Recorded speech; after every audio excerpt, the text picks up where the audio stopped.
Technology is used in our everyday lives in several ways, for business, communication, relationships, entertainment, and education. Let's talk about technology and education a little bit more. This is what we know about technology in the classroom. 98% of schools have one or more computers in the classroom, 84% of schools have internet, and 77% of teachers use the internet for instruction. We also know that schools often face budget cuts, and it is not uncommon for educators to have shrinking annual budgets. So, how can virtual labs help us in our instruction?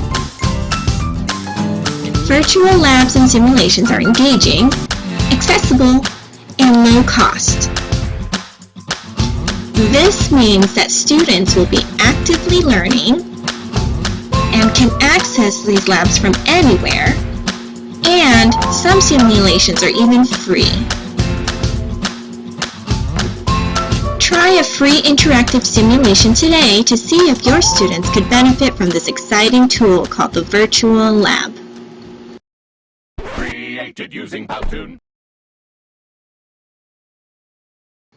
Hi, I'm Guanga. I hope you liked the introductory video I created on the topic of virtual labs. Well, what is a virtual lab? A virtual laboratory is simply a laboratory that is based online. This can include recorded videos taking place in a real clinical lab and virtual graphic simulations that get the viewers involved.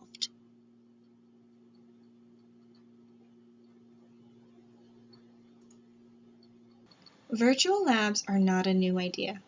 In fact, virtual labs have been around for over a decade, but have seen recent growth in popularity, likely in correlation to the increase of online learning. So how does a virtual lab differ than, let's say, an online lecture? Well, for one, a virtual lab requires participation and application, whereas an online lecture is oftentimes another method of conveying information. So now let's talk about the benefits. Students are able to access these labs in the classroom, in the library, or even in the comfort of their own homes, so accessibility is a huge benefit.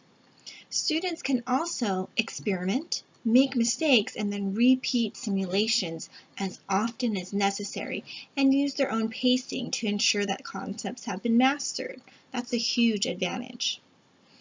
Virtual labs can also be more cost-effective. Faculty member of the Association for Supervision and Curriculum Development, or the ASCD, Andrew Miller stated, "Anyone who is a science teacher knows about the costs associated with the hands-on lab, materials, tools, what happens if you break something. The cost factor is quite appealing when we talk about schools going through financial difficulties, which pretty much every school is, and there is a virtual possibility that provides nice access." Another major benefit is the engagement factor. Today's student is raised in a world where he or she is immersed in technology constantly. We would be doing our students a disservice if we were to deprive our students of technology in the classroom. Using technology in the classroom is like speaking their language. It is another way to reach out and connect with them. So why is engagement such a big deal? Because evidence tells us it is. Studies show that student engagement is a vital factor to academic success. In fact, an American-based research company found that engagement is the single most important non-cognitive factor correlated to academic success. So now we have discussed what a virtual lab is, how long they've been around, and a few of the associated benefits. Now this poses the question, do real clinical labs still need to exist? In my humble opinion, yes. There is no replacement for real, hands-on active learning. Virtual laboratories are simply another tool to support our students in their quest to construct their own learning. Now let's get to the fun part. Let's take a look at some virtual laboratories in action. One great resource is an interactive simulations project from the University of Colorado. The website is https://phet.colorado.edu. I particularly love this resource for a couple of reasons. Number one, it's completely free, and you can't beat that. And number two, there are simulations for not only science, but for math as well. If a teacher assigns this lab on states of matter, a student could practice the kinetic theory of matter. Students will be able to experiment with adjusting the temperature and see that when heat is added to a substance, the molecules move faster and then they start to space out. Students can experiment with atoms and molecules in solid, liquid, and gas forms. Students can also easily manipulate tools and explore the relationship between pressure and temperature and phase changes.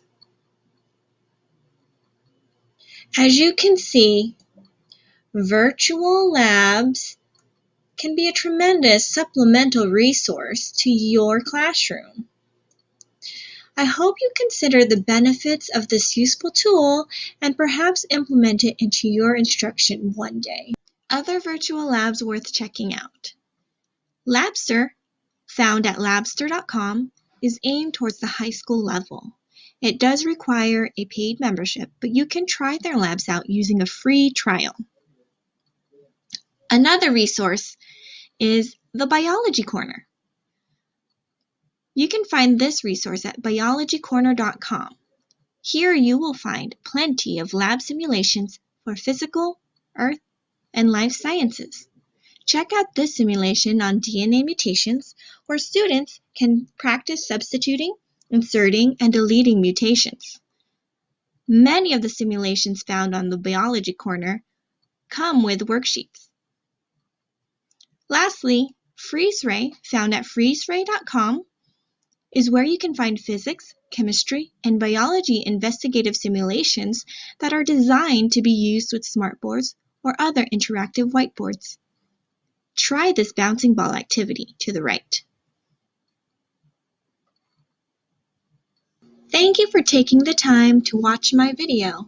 To recap, virtual labs and simulations are a great resource for any classroom. Use it to engage your students. Use it because it is accessible in the classroom, in the library, and especially at home. Use it because it is generally affordable and sometimes even free. I hope you consider using a virtual lab in your instruction in the near future. Thank you.